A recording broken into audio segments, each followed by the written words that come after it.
रामचंद्र भगवान की जय। श्रीमद् भागवत महापुराण की जय। वैदिक सत्य सनातन धर्म की जय। प्राणी मात्र की आज की आनंद की।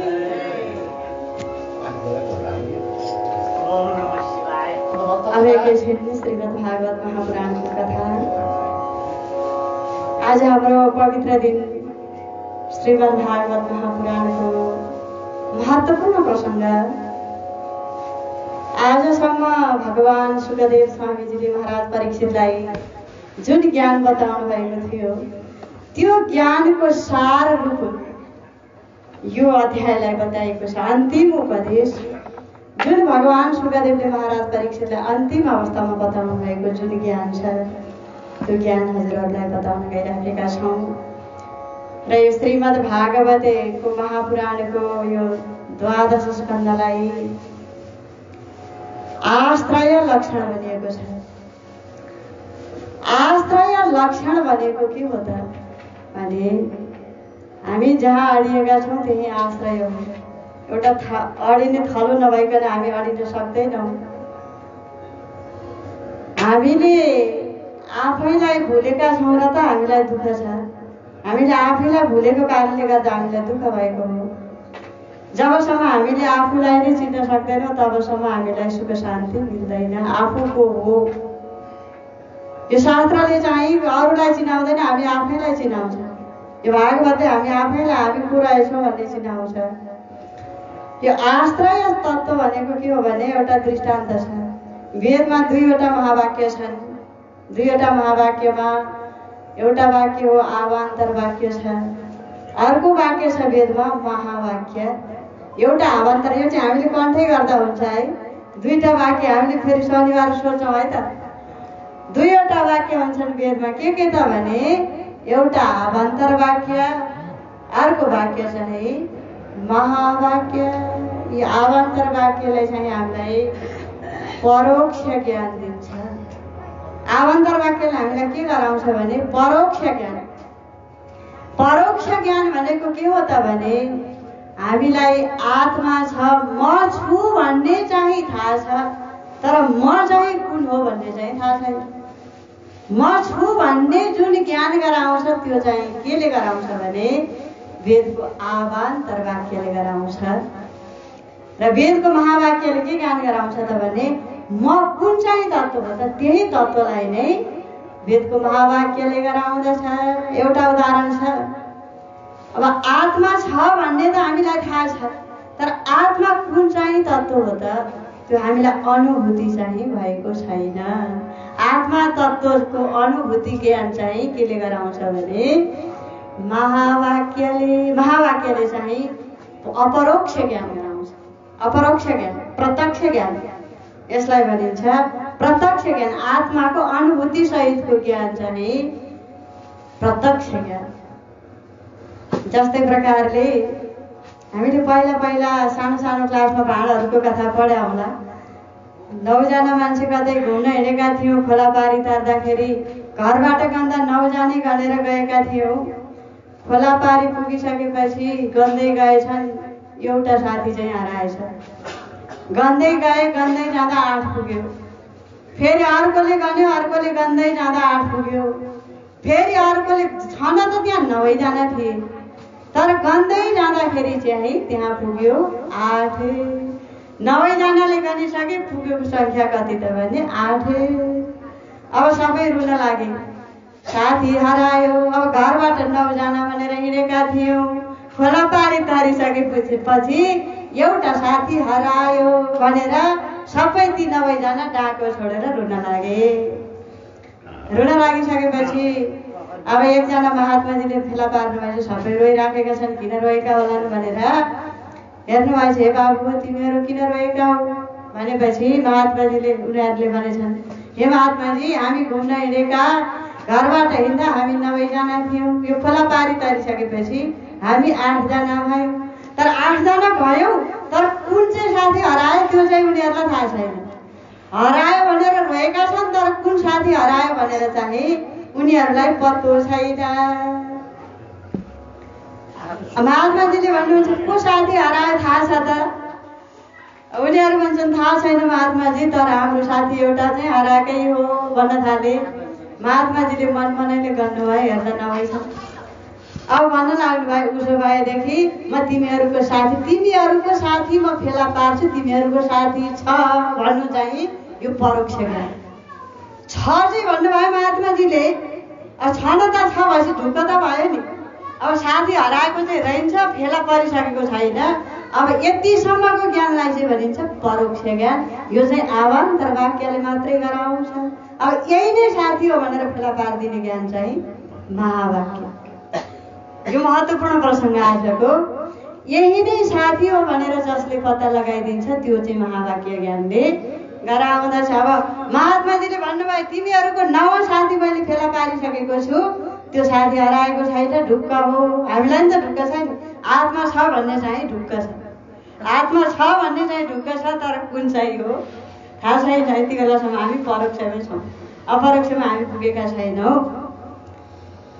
अब महावाक्यको ज्ञान भनेको चाहिँ के भने महात्माजीले एउटालाई टाउकोमा टक्क लठीले हान्नुहुन्थ्यो, उसले एक गन्थ्यो, उसले एक गन्यो, अर्कोले गन्यो टक्क 2, अर्कोलाई हान्नुभयो 3, अर्कोलाई हान्नुभयो 4, अर्कोलाई हान्नुभयो 5, अर्कोलाई हान्नुभयो 6, अर्कोलाई हान्नुभयो 7, अर्कोलाई हान्नुभयो 8, अर्कोलाई हान्दा 9। हराएको को रहेछ त भन्दा आफू, हराएको आफू।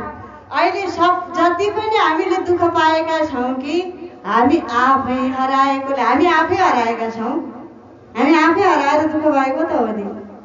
हामी आफैले आफैलाई नचिन्नु, आफैलाई जान्नुहोस् ब्रह्म, अनि तक्षकले डसे पनि दैहिक वार्ता लाग्ने छैन, नहुँदा आत्मा भिन्न कहीँ। यही भन्नुभएको छ। त्यसैले यो अन्तिम उपदेशमा भनेको छ कि त्राणं वर्ण्यते विघ्नं विश्वात्मा भगवान् हरि, यस्य प्रसादजो ब्रह्म रुद्र क्रोध समुदय भवः। अहिलेसम्म यो श्रीमद् भागवतमा जुन वर्णन गरियो भगवान् हरिका लीला, हरिका कथाहरूलाई वर्णन गरेर सुनाइयो। यस्य प्रसादजो ब्रह्म, जुन भगवानको प्रसाद, भगवानको खुसीद्वारा ब्रह्माजी सृष्टि हुनुभयो र ब्रह्माजीका क्रोधबाट भगवान रुद्र सृष्टि हुनुभएको छ। हे राजा परीक्षित, त्वं तु राजन मरीषेति पशुबुद्धि मिमां जहि, न जात प्रागभूतोद्य देहवत्तं न नङ्क्षसि। हे राजा परीक्षित, अब तिमीलाई मैले 7 दिनसम्म कथा सुनाएँ। हामीलाई एउटा कुरा तीव्र वैराग्य छैन भने हामीलाई कथा सुनेर त्यो कथाले हामीलाई आनन्द आउँदैन। कथा सुन्दाखेरि हामीमा वैराग्य पनि हुनु पर्यो। कस्तो वैराग्य त भने परीक्षितकै जस्तो। हामीलाई अहिले वैराग्य छैन भने कथा सुन्छौँ बिर्सिन्छ। अहिले परीक्षित त सुन्नै छ, कालको सूचना भइसक्यो, मर्नु छ। हामीलाई कसैले भोलि त मर्छस् भनेर सूचना गर्यो भने आज केही गर्न जाँगर लाग्ला भन्नु त। भोलि मरिन्छ भने आज केही गर्नु जाँगर लाग्ला। मर्नु छ भोलि, आज किन वैराग आउँछ। हामीलाई ढुक्क छ नि, मर्छौँ भन्ने त सम्झनै छैन, मर्ने त ठेगानै छैन। अहिले मर्छौँ कि भरे मर्छौँ कि भोलि बिहान मर्छौँ कि के ठेगान, कालको ठेगाना छैन। सानो भन्दैन, वृद्ध भन्दैन, बालक भन्दैन कालले। हामीलाई मर्न त बुढो हुन पनि मन छैन, मर्न पनि मन छैन, तर बुढो त नभइएला मर्नु त अवश्यै छ। वृद्ध अवस्थै नपुगेला तर मर्नु त अवश्यै छ। त्यसैले यहाँ भनेको छ कि तम तु राजन मरीषि, मर्छु भन्ने पशुबुद्धि तुच्छ शब्द राख्नु भएको छ भगवान सुखदेवले। आफ्ना शिष्यले गुरुले बोलेको बाणीलाई, तुच्छ वचनलाई पनि सहन गर्यो भने त्यो सत्शिष्य हो। अलिकति गुरुले हप्काउने बित्तिकै गुरुले गाली गर्नुभयो, भोलिदेखि म त जाँदै जान्ने त्यहाँ भनेर शिष्य आउन छोड्यो भने त्यो सत्शिष्य भएन। हाम्रो अहिले ब्रह्मलीन हुनुभयो नि डाक्टर स्वामी गुरु महात्माजी, महापुरुष हुनुहुन्छ। उहाँको नाम मात्रै सुन्दा पनि हाम्रो आत्मा पवित्र हुन्छ, शुद्ध हुन्छ। उहाँ थर्काउनुहुन्थ्यो तर उहाँको हृदय चाहिँ प्रेमले भरिएको हुन्थ्यो। थर्काएको पनि त्यो श्रद्धाकै लागि हो। त्यसै हुनाले पशुबुद्धि यहाँ तन्तुरा जनवरी सेवी पशुबुद्धि मिमाले पशुबुद्धिलाई त्याग। हे राजा परीक्षित, तिमीले मर्दछु भन्ने जुन डर छ त्यो बुद्धिलाई तिमी त्याग। त्याग्नुहोस् मरेलु हुन्न कबै, मर्दछु भन्ने पशुबुद्धि त्याग्नुहोस् मरेलु हुन्न कबै।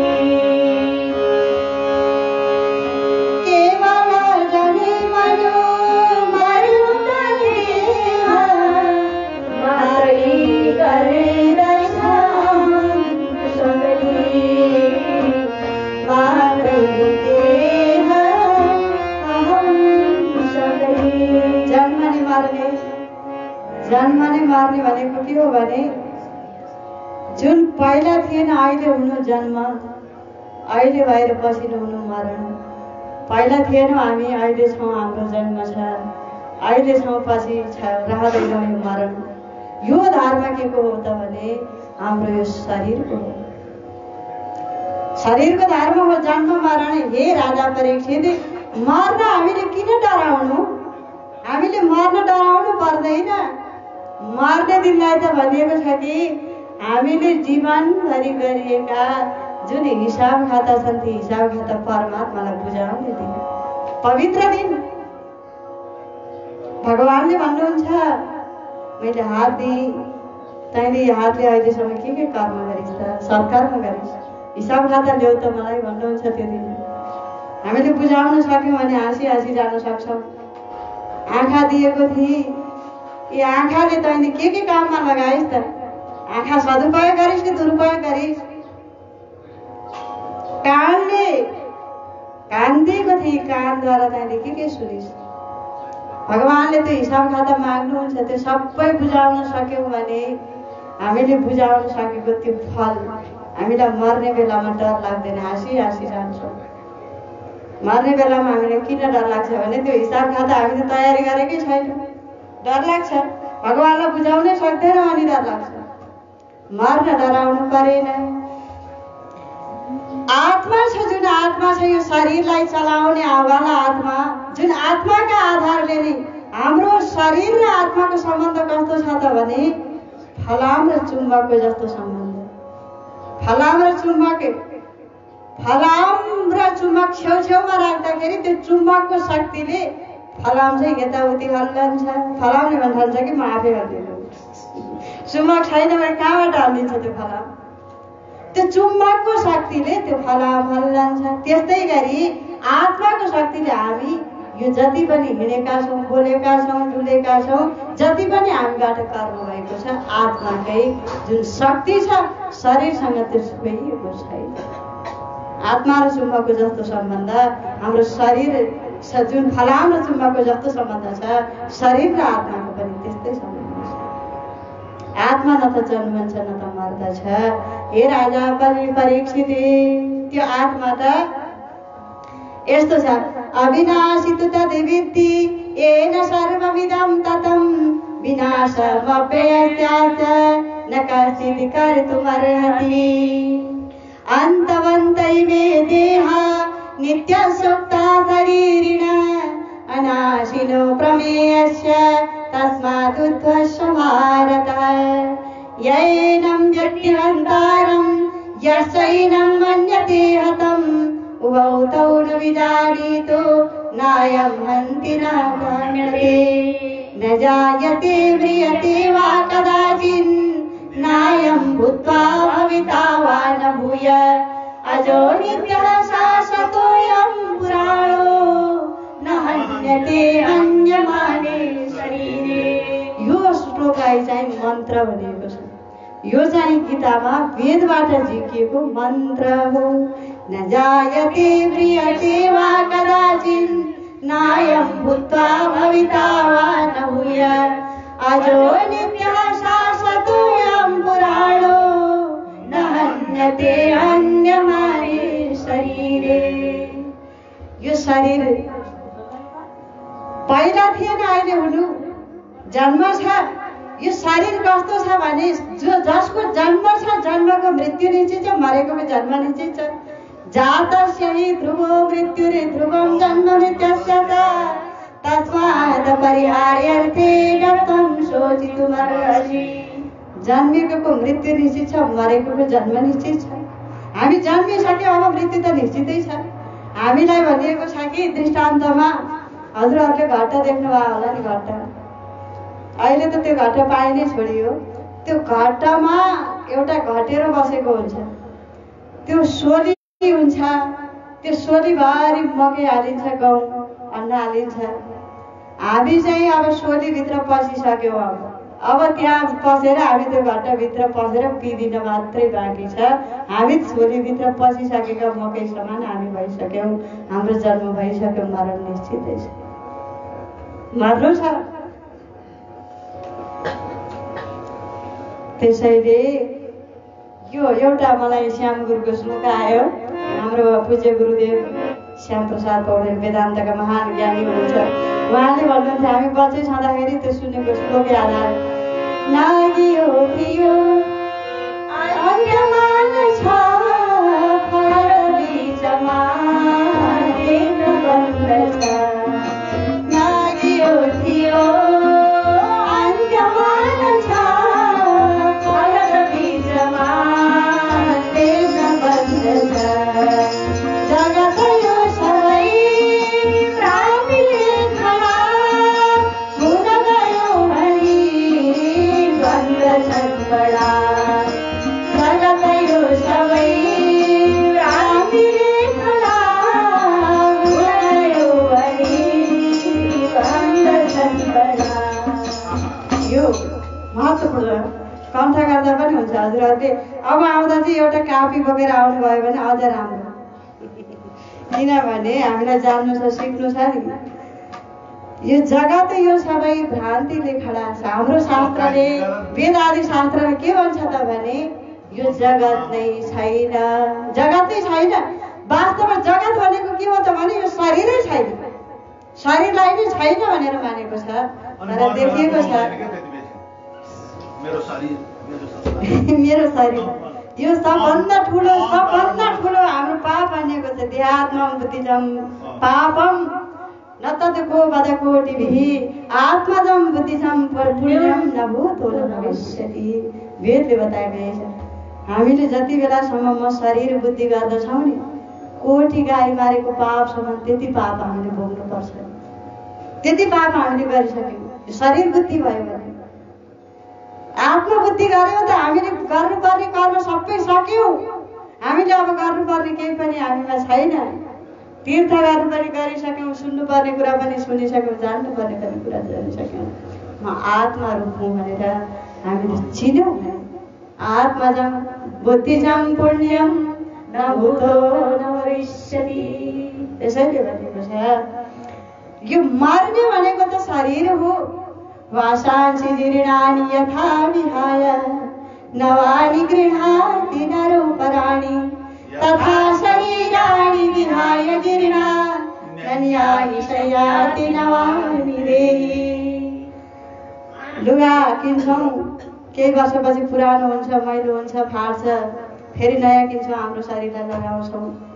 यो शरीरको धर्म के हो त भने अस्ति भनेको जन्म, अस्ति जायते वर्धते विपरिणति मते अपक्ष्यते विनश्यति। शरीरका धर्म जन्मन्छ, हुर्कन्छ, बढ्छ, वृद्ध हुन्छ, नासिन्छ।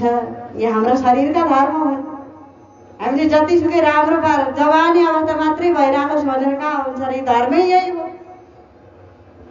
हाम्रो शरीरको धर्मै यही हो, भोग्नै पर्छ। त्यसैले आत्मा भनेको नैनम छिन्दन्ति शस्त्राणि नैनम दहति पावक न चैनम क्लेदयन्त्यापो न शोषयति मारुता। आत्मालाई न त अग्निले केही गर्न सक्छ, न वायुले उडाउन सक्छ, न त पानीले गलाउन सक्छ। अच्छेद्यो यमदायो यमक्लेद्यो स्वसेवचः नित्य सर्वगतः कारणो रचलोऽयं सनातनः। नित्य छ, सर्वगत छ, आत्मा के हो त भने नित्य पनि हो। आत्माको 12वटा लक्षण बताएका छ शास्त्रहरूमा। आत्मा नित्य व्ययका शुद्ध क्षेत्रज्ञाश्रयः अविक्रिय सदृक् हेतु असंज्ञो अनावृतः। आत्मा के हो भने आत्मा नित्य छ, सुखरूप पनि छ। आत्मालाई सुख, नित्य, विभु, नाम रूपको आधार जुन आत्मालाई बुद्धिले जान्न सक्दैन तर बुद्धिलाई आत्माले जान्दछ, त्यो ब्रह्म आत्मा नै शुद्ध अपार छ। त्यो आत्मा बुद्धिलाई चाहिँ जसले जान्दछ तर बुद्धिले चाहिँ जसलाई जान्न सक्दैन त्यो हो आत्मा। आत्मा त्यति पर छ, बुद्धि ग्राह्यमति हुँदैन। त्यसैले हे राजा परीक्षित अब चिन्ता नगर कि बीजान पुरवदे देहा दव्यतिरिक्त यथा नलः स्वप्ने यथा शिरच्छदं पञ्चताद्यात्मनः स्वयं। जसरी एउटा बीजले अर्को बीज सृष्टि गर्छ, हामीले एउटा बीज रोप्छौँ, त्यो बीज उम्रन्छ, उम्रेर फेरि अर्को बीज सृष्टि गर्छ। त्यस्तै हाम्रो यो शरीरले पनि एउटा शरीरले अर्को शरीर धारण गर्छ। त्यस्तै जस्तै स्वप्ने यथा शिरच्छेदं पञ्चताद्यात्मनः स्वयं। स्वप्न हुन्छ नि, 3 अवस्था हुन्छन् हाम्रा शरीरका, जाग्रत अवस्था, स्वप्न अवस्था, सुसुप्ति अवस्था। त सुसुप्ति भन्दा पनि पल्लो अवस्थालाई भनेको छ तुरीय अवस्था। यो अवस्था हामीले जान्नुपर्छ। यो जाग्रत अवस्थाको सुख दुःख आदि यो शरीरको भोगलाई कसले भोग्छ त भने स्थूल शरीरले भोग्छ। यो स्थूल शरीर अहिले जुन यो शरीर छ, यो शरीरलाई भनेको छ स्थूल शरीर। हाम्रो शास्त्रीय भाषामा हाम्रो यो शरीरलाई के शरीर भन्ने त भन्दा स्थूल शरीर, पञ्चकृत पञ्चमहाभूतद्वारा निर्माण भएको स्थूल शरीर। पृथ्वी तत्त्व हाम्रो यो शरीरमा बढी भएको हुनाले यो शरीरलाई भनेको छ पार्थिव शरीर।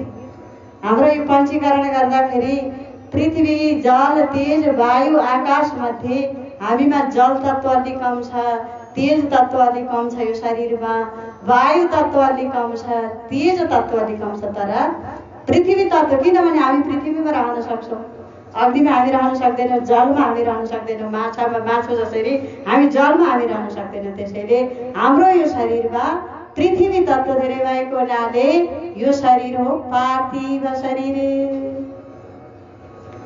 यसलाई भनिएको छ स्थूल शरीर। स्थूल शरीरले जाग्रत अवस्थाको सुख दुःखलाई भोग गर्दछ। यो अवस्थामा थाहा छ नि, हामीले अहिले कथा सुनिराखेका छौँ, हामी यहाँ बसेका छौँ भने हामीलाई यो ध्यान छ। जब हामी निदाउँछौँ यो जाग्रत अवस्था नभुलिकन हामीले स्वप्न देख्दैनौँ, जाग्रत अवस्था नबिर्सिकन हामीले राति सुतिसकेपछि स्वप्न देख्दैनौँ। कहिले त दिउँसै पनि सुतिन्छ, निदाइन्छ स्वप्न। जबसम्म हामीले जाग्रत अवस्था भुल्दैनौँ तबसम्म स्वप्न देख्दैनौँ। स्वप्न देखिने भनेको यो सूक्ष्म शरीर उडेर गयो भनेदेखि स्वप्न देखिन्छ भन्ने भनिन्छ, तर यो होइन। सूक्ष्म शरीर यो ठुलो शरीरबाट गयो भने त मर्यो भन्छ, लोकले त मर्यो भनेर उसलाई जलाउँछ। यो उपनिषदमा यसको प्रसङ्ग आउँछ। उपनिषदमा एउटा इन्द्रिय र प्राण बीचमा झगडा परेको छ। इन्द्रिय र प्राण बीचमा को ठुलो भन्ने झगडा परेर यो उपनिषदमा, बृहदारण्य उपनिषदमा इन्द्रिय र प्राण गएर ब्रह्माजी कहाँ गएर सोधे, हे ब्रह्मदेव, यी इन्द्रियहरू ठुला हुन् कि हामी प्राण ठुला हौँ भनिदिनुहोस् भनेपछि अब ब्रह्माजीले भन्नुभएछ कि जो शरीरबाट निस्कँदाखेरि मर्दछ त्यही नै ठुलो हो। र तिमीहरू मध्ये शरीरबाट निस्क्यो जो निस्किँदाखेरि मर्दछ त्यही नै ठुलो हो भन्नुभएछ ब्रह्माजीले। भन्दै जाँदाखेरि सबैभन्दा पहिला इन्द्रिय निस्केछन् आँखाबाट, चक्षुरेन्द्रिय, आँखो निस्क्यो शरीरबाट। आँखो निस्किँदा अन्धो भयो तर मरेन, गोडा निस्क्यो लङ्गडो भयो मरेन, हात निस्क्यो टुडो भयो मरेन, कान गयो इन्द्रिय, कान इन्द्रिय गयो श्रोत्रेन्द्रिय, बहिरो भयो मरेन। त्यस्तै गरी अब प्राण निस्क्यो, प्राण निस्किसकेपछि त्यो व्यक्ति मर्यो भनेपछि इन्द्रियभन्दा श्रेष्ठ त प्राण रहेछ। हाम्रो यो शरीरलाई रक्षा गर्ने त प्राण अपान समान ज्ञान उदान, यति प्राणले हाम्रो यो शरीरको रक्षा गरेको छ। त्यसैले स्वप्न देख्छौँ कस्तो अवस्थामा त भने जाग्रत अवस्थामा यो स्थूल शरीरबाट सूक्ष्म शरीर उड्यो भने हामी मर्यौँ, तर स्वप्न देखिन्छ यो पुरी त कण्ठ देशमा पुरी तत् नाडी भनिन्छ। यहाँ पुरी तत् नाडीमा हामीले स्वप्न देख्दछौँ। स्वप्न पनि कस्तो देखिन्छ भने कहिलेकाहीँ त विलक्षण देखिन्छ, सोच्दै नसोचेको। त कहिलेकाहीँ आफ्नै शिर काटेको हामीले देख्छौँ, आफू सुती ओछ्याल्ने, आफै सृष्टि भइकन आफ्नै शिर काटेको हामी देख्दछौँ। कहिलेकाहीँ हामी उडेको पनि कसैले देख्नुभयो होला नि, उडिन्छ। यो भनेको विलक्षण स्वप्न हो, यसको कहिले सम्भव थियो होला, हामी उड्न सक्छौँ। यी पनि के हो भने हाम्रा पहिला जुनीका हाम्रा यो 84 लाख जुनीका हाम्रा संस्कारहरू हाम्रा अन्तःकरणमा संस्कार रूपले बसेका छन्। संस्कार भनेको के हो भने हामी बाटोमा हिँड्दै गर्दाखेरि कहीँ ठेस लाग्यो भने, धेरै ढुङ्गा भएको ठाउँमा एउटा ढुङ्गामा ठेस लाग्यो भने त्यो ढुङ्गाको चाहिँ सधैँ याद हुन्छ। त्यो संस्कार बस्छ हामीलाई। भोलि पनि जाउँ त्यही ढुङ्गाको याद हुन्छ, मलाई हिजो ठेस लागेको। पर्सि पनि जाउँ त्यसको सधैँ याद हुन्छ। संस्कार भनेको यो अन्तःकरणमा त्यो बसेको कुरो नै हाम्रो स्वप्नमा देखिने हो। 84 लाख जुनी पार गरेर कहिले के भयो होला, अघिको भजन सुन्नुभयो होला, कहिले पशु भयौँ, कहिले के भयौँ, गिद्ध भयौँ, के भएर अहिले मान्छे भयो। त हाम्रो कत्रो पुरुषार्थ हेर्नुहोस्, यस्तो जुनी त अब पाइँदैन। यो मानव जुनी बिग्रियो भने सर्वनाश हो। योभन्दा ठुलो सर्वनाश बरु सम्पत्ति नाश भएर भोकै भएर मरिएर केही हुँदैन। मानव जुनी सर्वस्व भयो भने बिग्रियो भने हाम्रो जीवन सर्वस्व बिग्रियो। हामीले आत्मा नचिनी मर्यौँ भने त्यति हामीले ठुलो पाप गर्यौँ। आत्महत्या गर्न समान हो।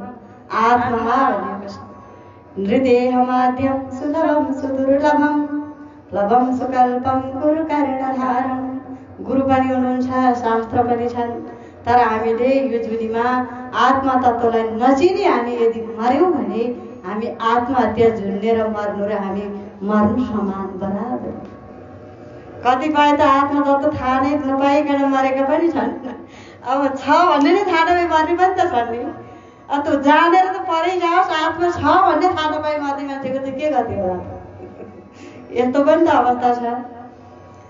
त्यसैले स्वप्न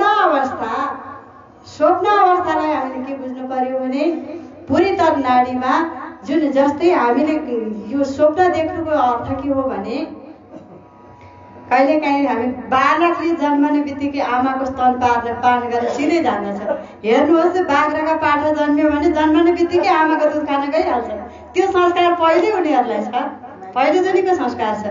भैँसीले पाडो जन्मायो भने त्यो पाडो दुध खान गइहाल्छ। गाईले बाछा जन्माउने बित्तिकै त्यो बाछा पनि आमाको दुध खान जान्छ। मानिसले बच्चा जन्माउँदा पनि त्यो बच्चाले आमाको स्तनपान गर्न खोज्छ। यो पहिल्यै संस्कार छ। त्यो संस्कार हामीमा भित्र बसेको छ। त्यही संस्कार हामीले स्वप्नमा देख्छौँ कहिलेकाहीँ। अब त्यो स्वप्न साँचो मान्ने कि झुटो मान्ने त? त्यो स्वप्नलाई अब त्यो स्वप्नमा आमा पनि हुनुहुन्छ, बाबा पनि हुनुहुन्छ, दाजुभाइ पनि हुनुहुन्छ, सम्पत्ति पनि छ।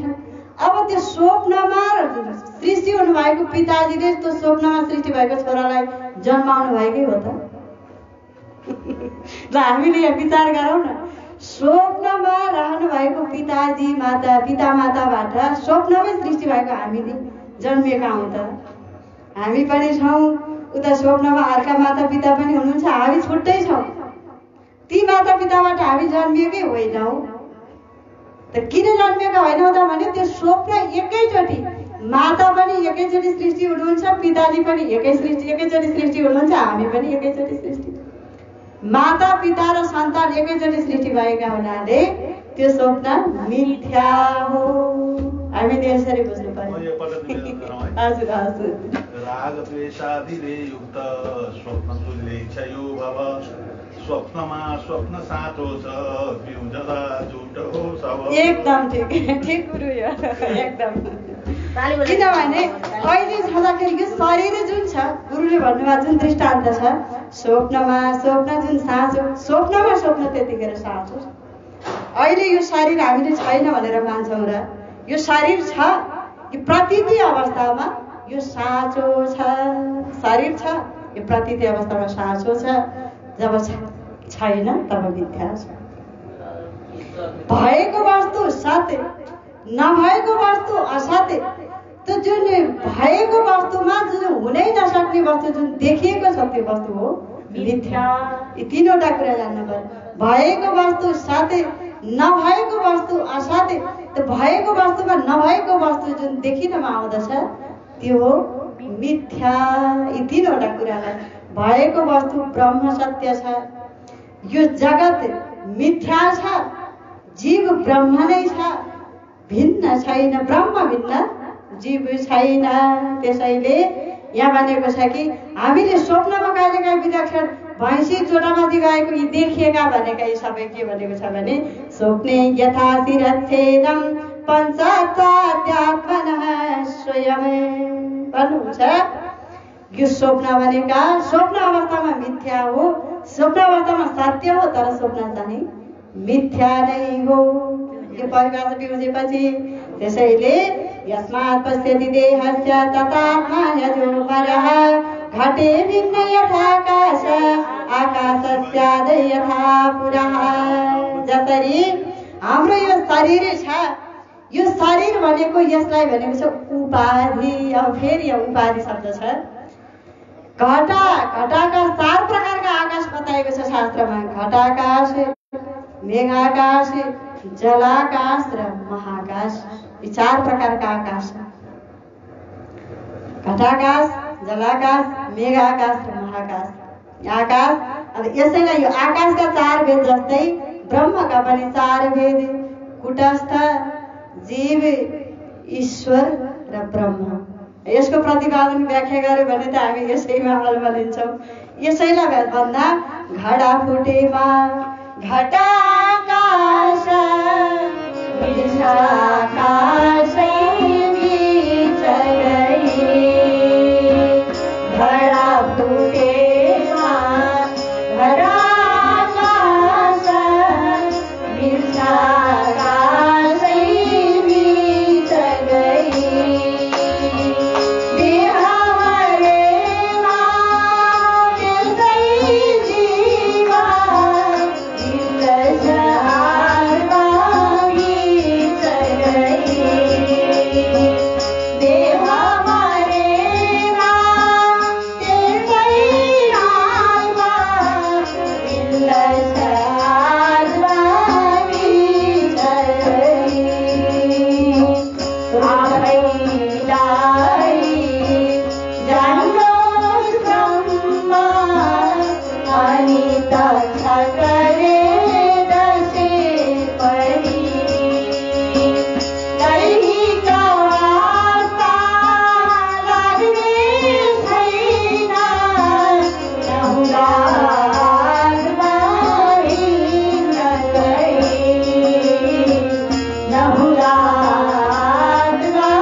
यो पनि एउटा महान ग्रन्थ हो।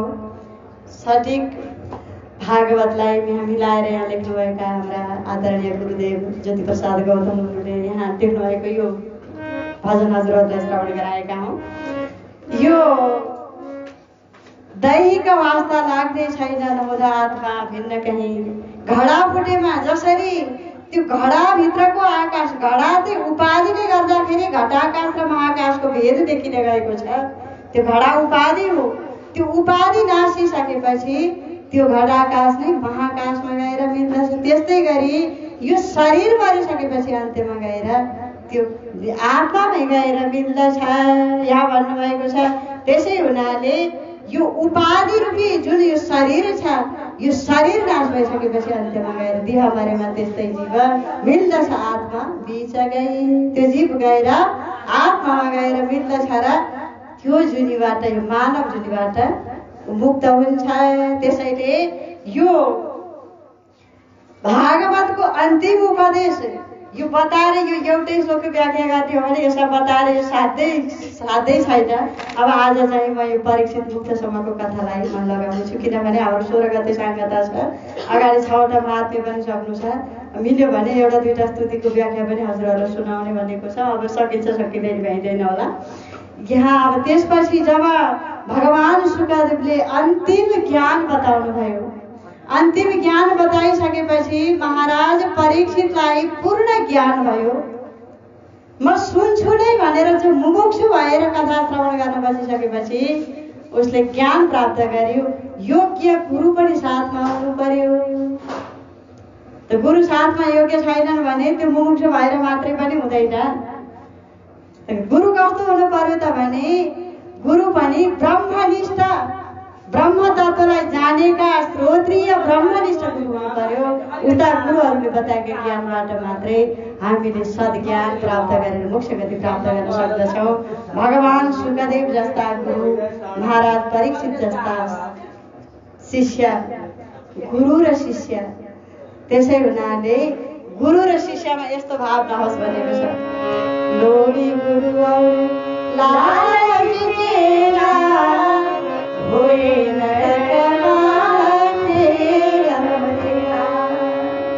गुरु चाहिँ लोभी, शिष्य चाहिँ लालची। यस्तो अवस्था हो भनेदेखि दुईटै नरकगामी होए नरकमा। भगवान शुकदेव अब भन्न लाग्नु हे राजा परीक्षित, अब तिमीलाई मैले कथा सुनाएँ। परीक्षित भन्नुहुन्छ, हे भगवान, एतन्निशम्य मुनिना भीतं परीक्षिते व्यासात्मजेन निखिलात्मदिशासमेन तत्पादमूलमुपसृज्य तेन मुदिना बद्धाञ्जलिस्तिमिदमाह स विष्णुरातः। भगवान शुकदेव त्यहाँबाट अब प्रस्थान गर्न लाग्नुभयो आफ्नो शिष्यका साथमा।